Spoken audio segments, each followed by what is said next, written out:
Well, first of all, thanks for the opportunity to say a few words here tonight and welcome everybody here. It is an exciting start to the season for the Carlton Football Club, and I really hope it translates into the home and away season. I'm going to talk on two subjects tonight. First one on success and the second one on history. And I really believe and I hope the Carlton Football Club can get back to where it really wants to be. There are so many similarities with what occurs on the sporting arena and what actually happens in the business world. Many companies throughout the world, and more importantly Australia, are struggling and largely failing to compete successfully in today's fiercely competitive marketplace. Chief executive officers, company directors, managing directors and senior staff are becoming frustrated almost as much as their staff as they continue to search for the catalyst that ignites the competitive spark in them. Whether in business or sport, if you fail to plan, you plan to fail. You must have a plan or an action to follow. Doesn't matter how big or how small your plan is, everyone on the team must be able to grasp it. You must have a strategy that people can cling to when times become tough. Remember, tough times don't last, tough people do. My philosophy for success is success. So I'm getting this. That's what happens when you listen to Scott Camberrioli. You know, I really thought that was funny when Scott said that. I didn't make a mistake then, I just said it on purpose. My philosophy for success, as distinct from sex, is very basic. It amounts to 4 points. It is about talent, it is about hard work, it is about self-discipline, and it is about methodology. You need to have talent. Not always the best talent, but you must have some talent, developing talent or potential talent in your organisation.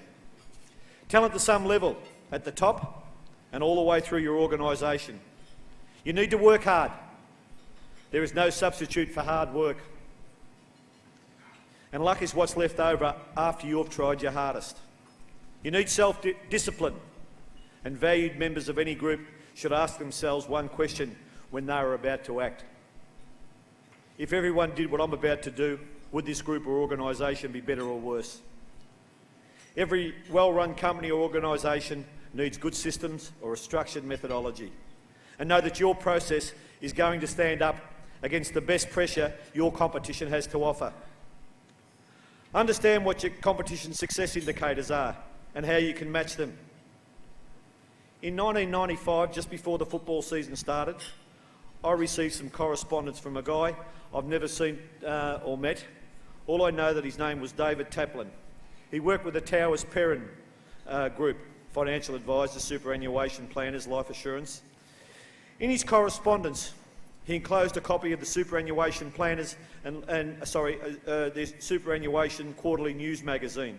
It was a very interesting article, simply titled "The Best Finish First." It was about the success and the result of a survey done in the summer of 1993 with approximately 60 of the winningest coaches in elite sport in the USA. Some of the big names interviewed included Jimmy Johnson, NFL coach of the Dallas Cowboys, 1993 and 94 Super Bowl winners. John Wooden, legendary basketball coach at the University of California at Los Angeles. Scotty Bowman, coach of the Detroit Red Wings and the Montreal Canadiens, and also the National Hockey League all-time winningest coach and holder of 6 Stanley rings. And Vivian Stringer, who achieved an 82% winning record as basketball coach of the University of Iowa Lady Hawkeyes. And Red Auerbach, the famous Boston Celtics NBA basketball coach. The findings of this survey and interview were conclusive. 6 main points emerged from the interviews, and they are as follows. It's something that I've looked at time and time again, and I reckon you can use it on just about anything you're about to challenge in life. 6 main points are: number 1, commitment to winning. In competition, winning is what it's all about. Finishing second is tantamount to losing, no matter how it occurs. You need to create a firm and uncompromising expectation to win. A continuous dialogue about what it will take to win. Analysis of your team's strengths and weaknesses as well as those of your competitors. Eliminate all counterproductive, inefficient, negative activities which interfere with the pursuit of winning. Constant attention to all players. Make sure you show a genuine care and interest in them. They will win or lose you the game. Create a unique identity for the team. That's number 2. And I reckon Carlton's already got that. And any people who have seen the amazing video that the club's got really encapsulate what a unique identity the Carlton Football Club has. Someone said to me today at lunch, "Isn't it amazing? 2 jumpers stick out to me." And this guy is not a great football supporter, but I valued his opinion. He said, "I love to watch the Victorian team play when they had the old navy blue, big white V." And that Carlton football jumper on Saturday night didn't it look imposing? And he mentioned it early. Navy blue shorts, navy blue socks, looks sensational.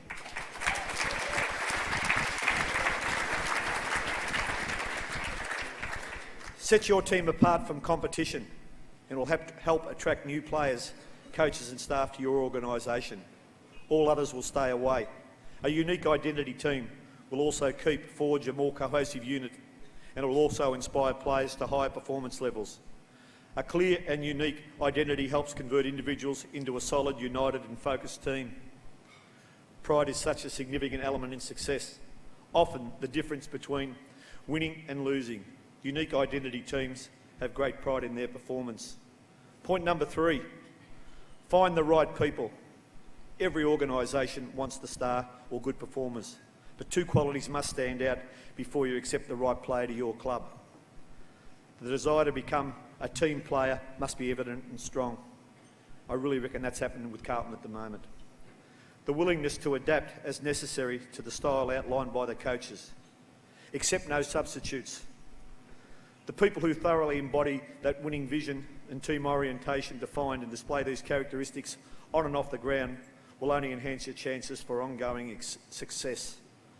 I've just had a little anecdote from John Wooden, the retired legendary coach of men's basketball at UCLA, and he says it all.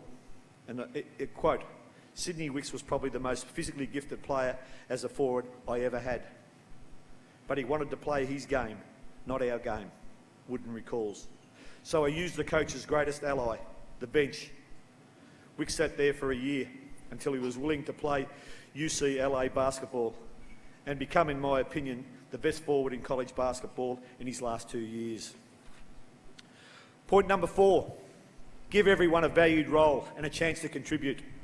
Define a role for everybody, then give them a chance to contribute to the team.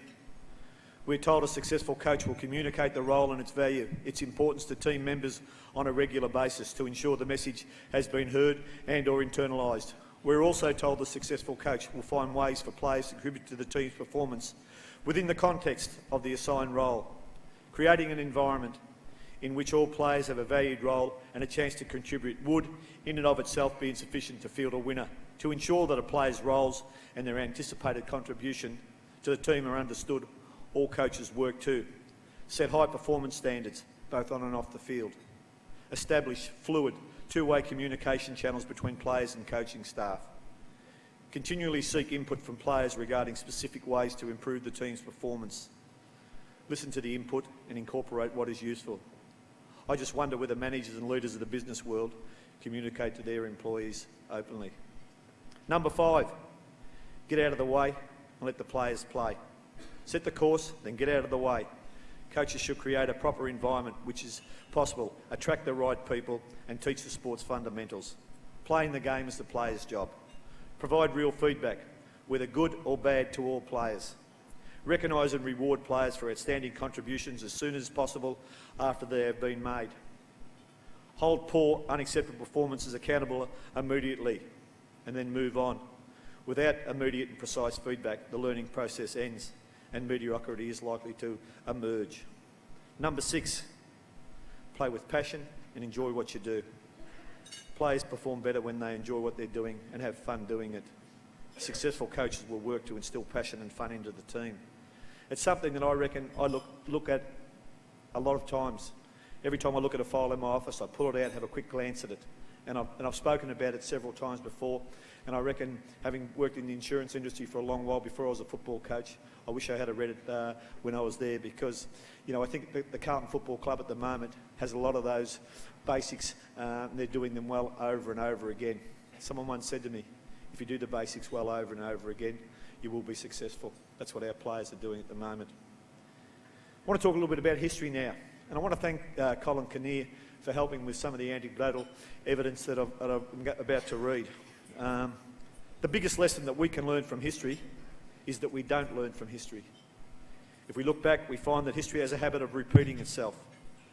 Our club's great tradition, culture and success is there for all to see. Our 16 premierships haven't been bettered, and over the past 30 years we have played in a grand final on average once every 3 years. That is something that all Carlton people can be proud of. No one should ever live in the past, but fundamental lessons and basics learnt have stood the test of time. And I believe we can still learn from our past champions. Many fine people and great players have represented the Carlton Football Club over the journey. And I'd like you to hear some of the examples and anecdotes from our great Carlton players. I hope our current players, young and or experienced, can learn something from this. Respect. Rod Ashman had respect. He could be judged by the way he was in life, by the way he treated his fellow players, by the way he wanted to be treated, and by the way people respected him. Legendary tales of Peter Dean, always handing his jumper back to the property steward after the game and not leaving it on the floor to be picked up later on. Alex Jesaulenko, he learnt the standards that the Carlton Football Club demanded as a player. He took some of the greatest marked and kicked some of the greatest goals you'll ever see. He also kicked 115 goals playing at full forward and is arguably the best half-forward flanker ever to play the game. However, he was held in more esteem by his peers and his teammates for his tackling ability and his chasing than ever taking a big mark or kicking a great goal. Incidentally, he won his only best and fairest playing as a half-back flanker. Mark McClure, he spoke to the players at the Dome last year, and one thing really stood out, and it's a classic line. I've never forgotten it. No one cares how much you know until they know how much you care. And I think of Jeff Southby's testimony to Mark McClure. He had such a presence. I think of what Jimmy Buckley said about him. He gave 100% and never shirked an issue. I think of what Alex Marcoux said. He was a pillar of strength. The current players in heat of night would love their contemporaries to say those sort of things about them. Leadership. It is something that's certainly been passed down through every era of the club, through Barassi, Nichols, Walls, Parkin, Fitzpatrick, Bentley, Haynes, Kernahan.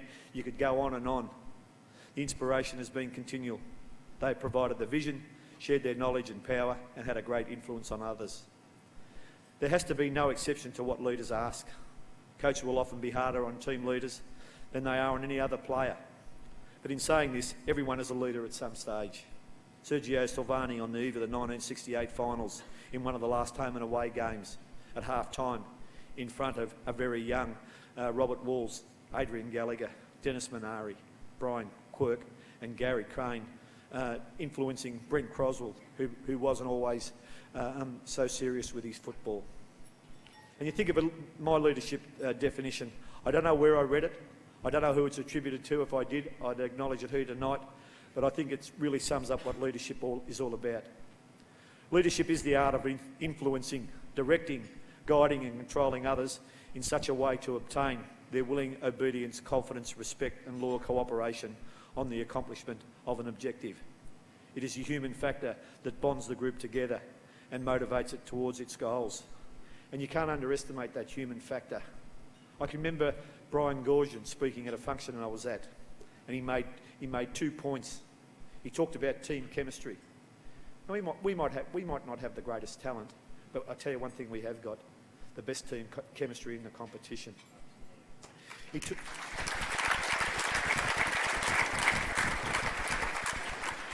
talked about heat on the ball, and whether it's basketball, netball, Australian rules football, heat on the ball.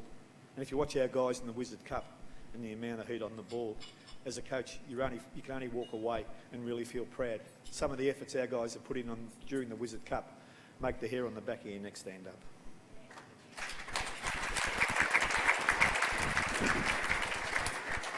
Discipline. I spoke about it earlier. Everyone's definition of discipline is different. It can be character, pride, loyalty, control. It can be sacrifice. It can be integrity. It has nothing to do with fines, penalties or embarrassment. I just want to talk a little bit about Bruce Doull. Bruce Doull worked to perfect the little things in his game. At every training session, he had a competition with teammates that involved a penalty afterwards for the most mistakes or the least mistakes during the session. He was hard on himself. He didn't want to fumble, miss kick, miss the target. He did not want his teammate to make an error as well. He worked with Rodney Austin as a partner year in, year out. Imagine how much Rod improved his game working with the great Bruce Doull in one-on-one competition over hundreds of sessions. I reckon young players can take a real leaf out of Bruce Doull's book. Emotional control. The player who does not get upset when things are going badly or with umpires and is able to think clearly at all times. Think of Justin Madden. I think of Mike Fitzpatrick, two champion ruckmen who are always able to think clearly at every stoppage in play, which influenced the players, centre bounces, ball ups and throw-ins. Determination. How every player who wore the Carlton jumper would love the tag associated with them as being the last to quit. And I love this example. Trevor Keogh was one of these players, and Bruce Doull always thought he was the most valuable player in the team as he filled up spaces as an on-baller when going deep in defence. Barry Gill, who played an important part in 68 and 70 premiership side, is spoken about because of his want to be part of the team. Another in this category is Adrian Gallagher, who played in 68, 70 and 72 premiership teams. He continually showed great determination and drive, and when you look at the records of the club, he won best and fairest at a time when Alex Jesaulenko, John Nichols, Serge Silvani and other greats were in the same team. Talk about self-confidence. The player who voices positive belief about his own ability. He's a good decision maker and most importantly has gained confidence from the work he's done before the contest. Stephen Silvani always ran a lap of the park at Optus Oval before training. Stephen Kernahan always came into the club by himself the day before the game and do extra weight sessions in the gym. Craig Bradley's work ethic and fitness will continue from when he first came over from South Australia to when he retired at 39 years of age. He did not do the extras because the coach asked him to do them. He did it as part of his preparation and gave him confidence to compete. It was only last year that we asked Craig Bradley to come down and address the players and talk about his preparation. If any young footballer heard that and can't recite that word for word, he should have a real good look at himself. It was something that I hadn't heard before. It was most inspirational. Anybody embarking on an AFL career, they'd be very foolish not to follow in the footsteps of a Craig Bradley. And it's easy to do if you really want to do it. You're only going to get better, your team's only going to get better, and everyone in the place is going to get better from your actions. Courage. This can be exemplified in many ways. Keeping your eye on the ball. Ken Hunter. Nothing more needs to be said. He had the ability to overcome injury. Dean Rice, when he came to the club, and Colin spoke about before, in 1993 from St Kilda. He just had a knee operation. His first game against the Tigers, MCG badly injured his knee, had to go another knee reconstruction. He went on to play 100 games at Carlton. It was a great acquisition to the 95 premiership team. I've heard Colin Kinnear talk about him time and time again. And the way he prepared himself to overcome continual setbacks must have been a wonderful example to his teammates. And anyone who's been through a knee reconstruction, let alone two, knows how hard you have to work. The persistence and courage to do your best with the hope that opportunity might come your way. In 1995, Matthew Hogg had not played a senior game up until round 21. He had been continually playing in the reserves after having an initial injury at the start of the season. He got an opportunity in the last game of the year and was able to play in 3 finals and ultimately represented the club in a winning team on grand final day. Enthusiasm. And it doesn't cost you anything to be enthusiastic, and a lot of our boys are good at it. But some of the young blokes who come into the club and by their actions say, what will the club do for me? You can do a lot for your club and your teammates by being vibrant and enthusiastic. Rod Austin and Tom Alvin both played over 200 games for the club. Every time they took the field, their game was about the club. They showed passion about their training, about their work ethic, and great examples in showing that it's achievable to play 200 games without being the most talented. Desire. The best exemplified in everything that Greg Williams did in his football career. He worked harder to improve his game than any other player. He would take a bag of balls out before training and one by one throw them out along the ground, run after them and shoot for goal. He would do this week in, week out, year in, year out. He did these things initially having the disappointment of not being wanted at the Carlton Football Club after his first 2 pre-seasons. He went to Geelong, where he won a best and fairest, and to the Swans, where he won a Brownlow medal. However, it was at Carlton where he achieved the ultimate in team success by winning the Norm Smith medal as best on the ground in a grand final in 1995. In that game, Greg played forward pocket, and that stage of his career was the best centre player in Australia. He was asked to play up forward, and although he would have preferred to play in the midfield, he went about his game like a true champion. Not only was best on ground and winning the medal, he kicked 6 goals, had the most possessions, and pulled his opponent towards goal, as asked to team with the leading Pearce and Kernahan. Mentally tough. The ability to bounce back after being beaten. Accepting criticism from the coach, or more importantly after a loss. Looking forward to a return match against your opponent. When thinking about the mentally tough over the years, Mark McClure, Stephen Kernahan, Wayne Johnson, Jimmy Buckley, Stephen Silvani come to mind, and I'm sure there are many more that we haven't listed here. With McClure, Buckley or Johnson, you just had to compete or be told about it. They made it contagious, and so the team was again the influence that brought great pride to its members. Coachability, accepting coaches' recommendations, bringing your ideas to the coach or willing to learn from others.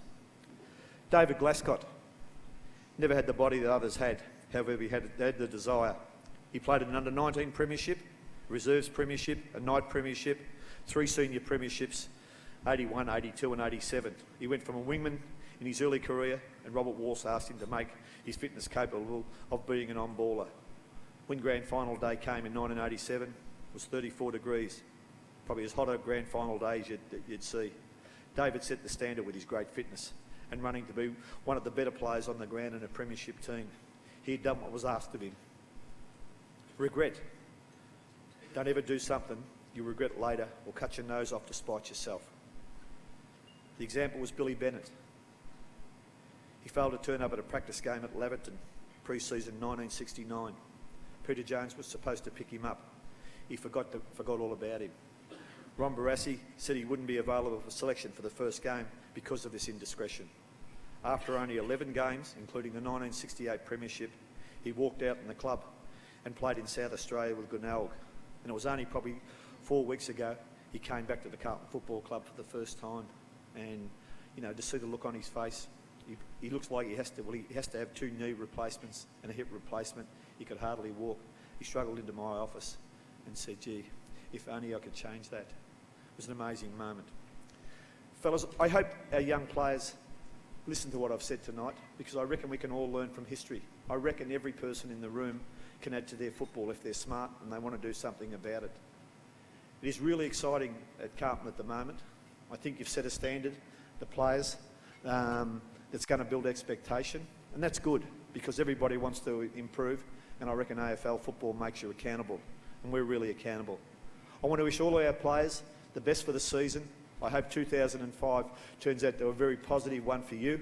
I hope it's a very positive one for the team, and I just wish everybody who's involved with Carlton all the best for season 2005 and get behind us all. Before I go, I just want to show a little video. It goes for about six or 7 minutes. It shows some of our past premiership glories, and some of the footage I think is priceless. It shows about some of the highlights from last year, and it also shows our boys slaving away pre-Christmas and pre-season this year. Mr. Video Man, could you put that on for us? Thank you very much.